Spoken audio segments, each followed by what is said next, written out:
So, today I'm going to be giving you a tutorial on how to build a zombie pigman farm.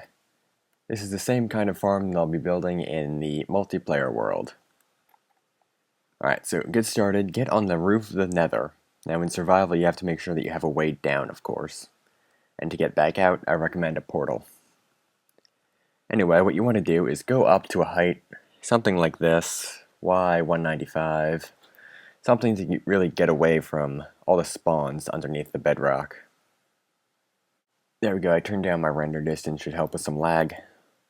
Anyway, what you're going to want to do is start building out like this. Pressure plate there, pressure plate there, pressure plate there, and there. Then what you want to do is place some redstone here, here, here, and here. These 4 places where the pressure plates are is where the pigmen are going to be spawning. The only downside to this system is that it has very few active spawning spaces, and it is somewhat expensive to build, requiring sticky pistons on each spawning space. But they do travel up to where you want to send them very quickly, which is an advantage of the system, hopefully making it faster and making up for the few spawning spaces available. Then what you want to do is just place a block right off the side of the redstone on the back, just like this, right there. Then you want to place a sticky piston on top of it. Now in 1.3, I'm pretty sure they're fixing the bug where pistons don't always push mobs correctly, so you could probably change this design to just include normal pistons slightly closer. Anyway, after you build that, you're going to want to stick a block there, there, there, and there. You're going to want to use solid blocks for that, just so, otherwise the pigmen might get stuck on these. But like I said, I'm pretty sure that's getting fixed soon. Then what you want to do is come in here in the corners and place up things like this, just little columns. They help keep the pigmen inside the trap. There you go. Once you've built this, congratulations, you've built the first layer. This is a multi-layered system, so of course we're not done yet.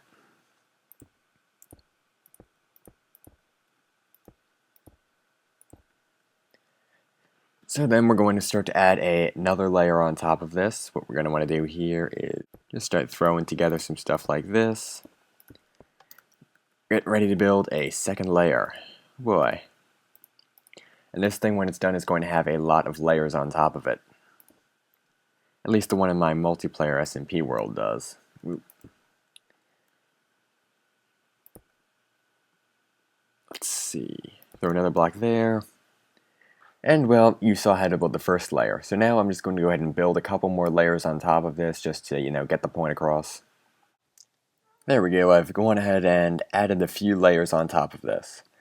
Obviously, for anyone that you want to build, it should of course have more layers, more spawning space, it'll be more efficient. Anyway, now that you've gotten onto your top layer, what you're going to want to do is just add some blocks like this. Recommend using solid blocks in this first layer and then glass above it, just so that mobs don't accidentally phase through this block over here. It'll help to have that as a solid block. Anyway, what you're going to want to do is add this nice glass tube headed up to, wherever it is that you want to take these guys, up to your base, or really wherever. But the point being, you now have pigmen inside of this glass tube. Now you're probably wondering is how are they going to get up here? They're just going to fall right down when these pistons push them to right down here. Well, if you just stick some lava on top up here, I'll just grab some lava here. Let's see, where did Jeb hide the lava? There we go. Just throw some lava in right there. I guess we'll just put a cap on that one right now. Now when pigmen go into the lava, they'll automatically swim up, and they won't have any difficulties because the lava is flowing down, because lava currents don't actually push entities at all. Yeah, they never bothered to actually code that into the game because, entities die pretty fast when they're in lava. Of course, pigmen and players with fire resistance potions don't die in lava, so you can actually notice that if this was solid lava source blocks, they would swim up this the same way as if, it was flowing down lava like it is. So, lava's reached the bottom. Let's move some blocks away. Now, there are some issues. For starters, let's go ahead and put it on peaceful just to reset all the mobs. And back up to easy now. Let's see. Gotta make sure we're 28 blocks away at least. Plus, it's not perfect. There's only, in this little design, there's only 16 spawning spaces, so it would be very slow. Oop, there we go. It's like we got a spawn already.